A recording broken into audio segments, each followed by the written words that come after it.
আমাক স্বাভিমানী হ'বলৈ শিকোৱা মানুহজন আজি নাই। ইমান জেদি স্বাভিমানী স্পষ্টবাদী এজন মানুহ এনেকৈ মৃত্যুৰ ওচৰত হাৰ মানিব পাৰে জানো?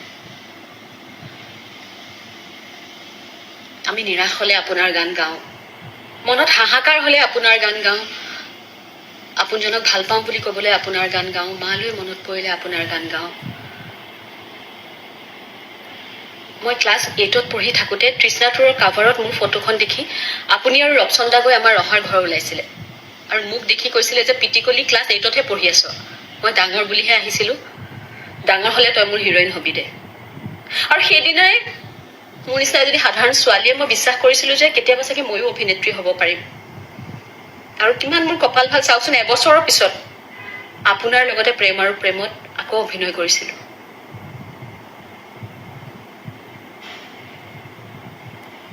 আজি বৰ অসহায় অনুভৱ কৰিছোঁ।